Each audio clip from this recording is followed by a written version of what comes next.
do shy away from, but stirring my own drink, I'm not opposed to. You know, you're a true blue-collar guy, Stacey. I get my hands dirty. Well, he does have to write the checks, and you get your hands dirty when you do that. Now, Sometimes the ink smudges, yeah. So is Chelmsford tending to you well? Chelmsford is Stacey's manservant. Is he tending to you well? I believe he's a gentleman's valet rather than manservant. We try to avoid that word. Was that offensive to him? I believe it is. Okay. Ever since you guys made a big deal out of it, we can't use that word anymore. Oh, really? We made him a little self-aware? Yeah. He felt a little bit like a slave, so now he's a personal valet, and I think he likes that better. Yeah, gentleman valet is nice. It's got a good ring to it. I find when there's paranoia with that, you should have just changed his name to Toby.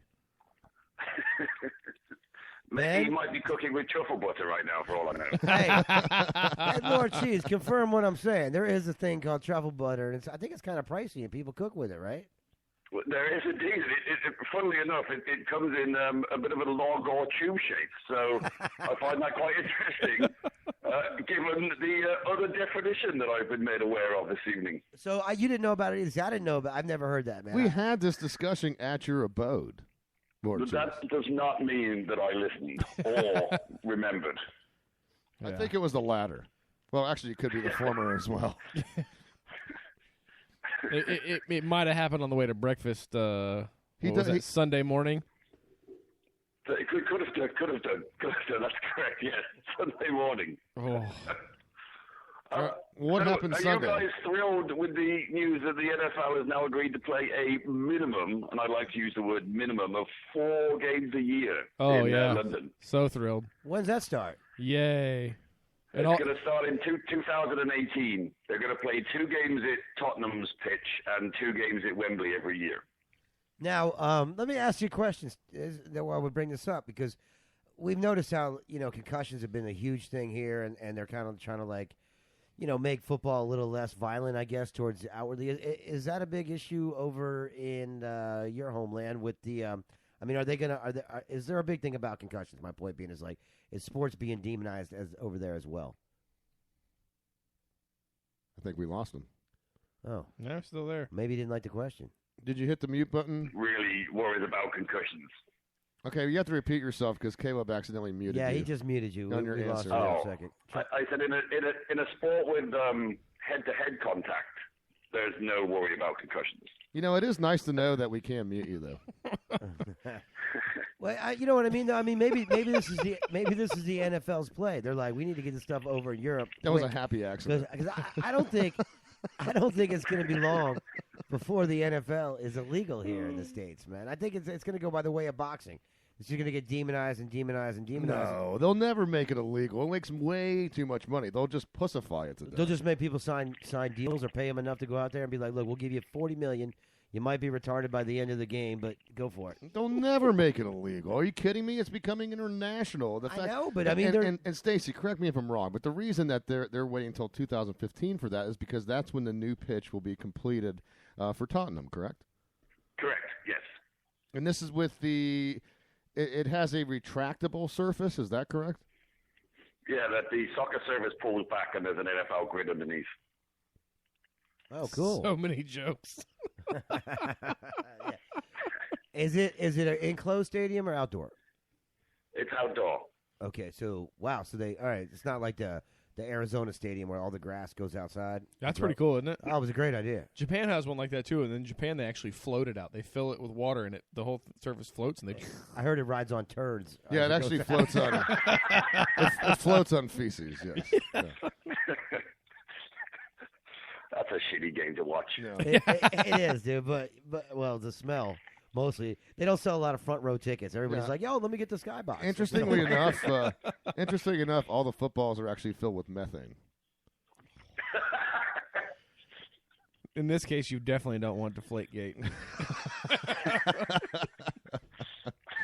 So and now you've gone totally off the rails. Yes, we have, which is not unusual. Now, Stacey, we were talking as you were calling in. The running back for the Tampa Bay Bucks, known as Doug Martin, ever since prior to being drafted by the Bucks, when he played for Boise State, his nickname was the Muscle Hamster. Now, since he's been The what? The muscle hamster has been his nickname for a long time. He's a big, strong cat. He's very small, and he's got really big cheeks. He looks a little bit like a hamster. I didn't realize that. He Is that some throwback to Richard Gere? No, I don't think he ever crawled up with Richard Gere's that hat. was No. actually the duct taped hamster. It was his cousin, and actually Doug couldn't fit. His arms were too big. Yeah. So there's no shame in his game there. But no, his nickname was that for Boise State prior to being drafted by the Bucks. He's been with the team now for 5 years now. Been about 5 seasons. Been with the Bucks. Yeah, it's 4 or 5. Yeah. And he's never liked the name. NFL recently. The NFL recently tweeted some props to him because he's been playing very well. Actually, second leading rusher in NFL right now. Yeah, it's uncanny. And he basically responded back saying, look, thanks for the shout-out, but please don't call me Muscle Hamster. And now he's gone so far, after 5 years of being very antagonized by this name, he has decided to grace us with a nickname of his own. He now wants to be referred to, Mr. Doug Martin now wants to be referred to as the Duggernaut. You can't. Oh my God. You can't pick your own nickname.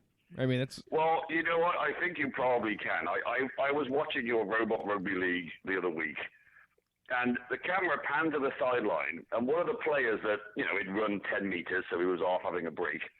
As he's walking around the sideline having his little break, he's got a little guy walking after him with the water bottle, holding it out to his mouth just in case he wants to sip it. Right. So with that type of pandering, I think they can do whatever they want. Well, Stacey, Lord Cheese, I'm sorry. A lot of that has to do with because I think their hands are taped up. Right, of course. They can't. They can catch a ball, but they can't hold a bottle. Well, if you're a lineman, you get your fingers taped up so they don't get broken.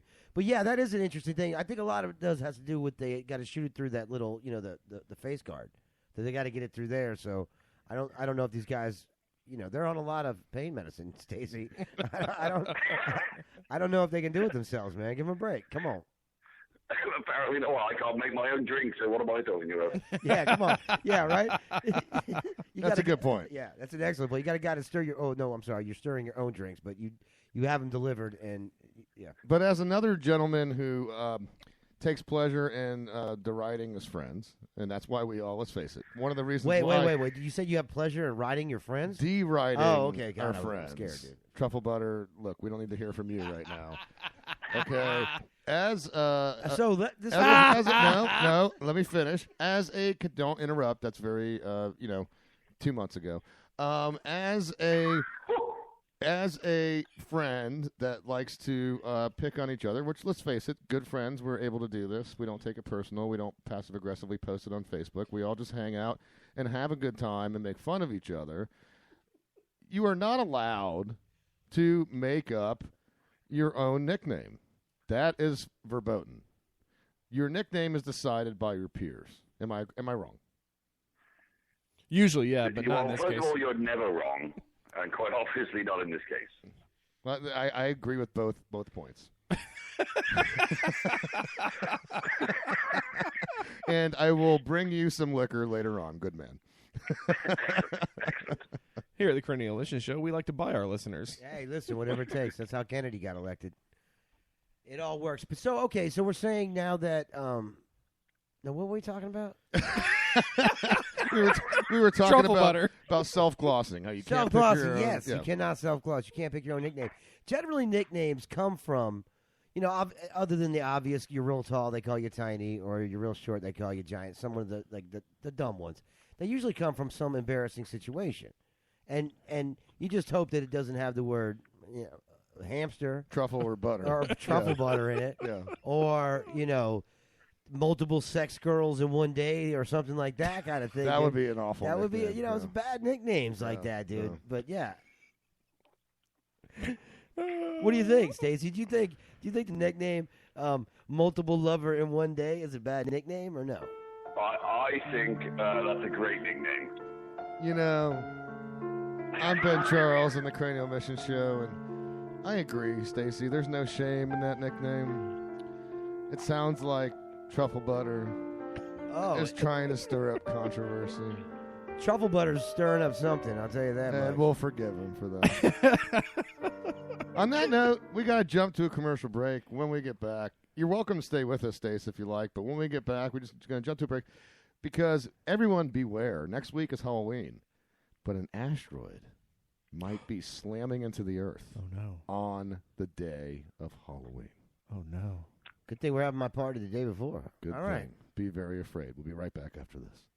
Comrade, are you a wealthy man like myself, afraid to commit to marriage, fearful you wind up in courtroom next to Heather Mills? You work hard all your life, why you should forfeit half of your rubles if it doesn't work out, huh?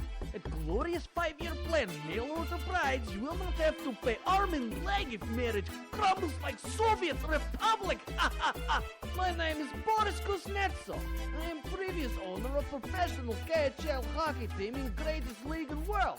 During my time as owner of Dmitrovgrad Dictators, I realized some of business principles found in sports could be applied to love life. In Russian KHL, if you invest in players who no longer perform, we let contract expire. We do not do the same in marriage. Why? A glorious 5-year plan, mail order brides, we arrange union between shrewd single businessmen with eager young women from Eastern Europe. Take the lovely Svetlana from Siberia.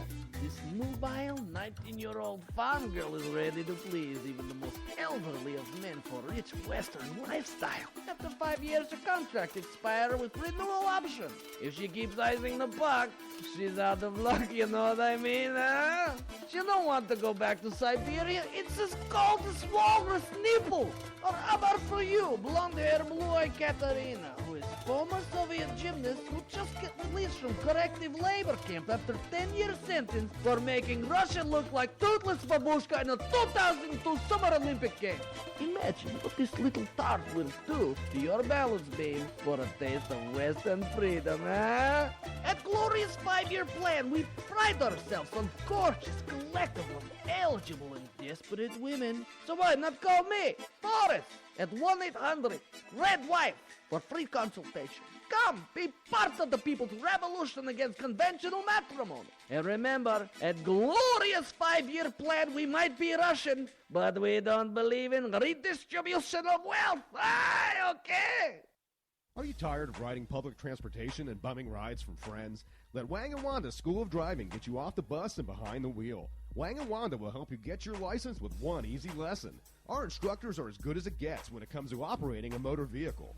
Wang has years of experience from driving in the most populated areas in the world. And Wanda's defensive driving skills are second to none with her lifelong experience of driving in the hood. Take a listen at these two in action. Okay, roll your speed. Turn your brake on and take a left at the right. Which is it? Left, right? I said right at right. Off at the rubber guard. Pull over and let me drive. Safety always comes first with Wang & Wanda. Okay, honey, just give me the left lane. Let's keep it at 40 now. Speed limit's like 65. Don't just ask me, white boy. I got no insurance on this car. I say drive the car 40, you drive the goddamn car 40. Like that son bitch off. Wang & Wanda will teach you their special techniques, including wide right turns, rolling stops, driving and texting, sudden merging, and getting your lean on. You'll also master disrupting four-way stops, driving slow in the fast lane, not using your blinkers, and a full array of vulgar hand signs. Visit Wang & Wanda's driving school online to get started today. I'm Edna Garrett of the Facts of Life. I'm listening to the Cranial Emission Show, and I can't believe it. I just got Joe standing up peeing. Girls, boys.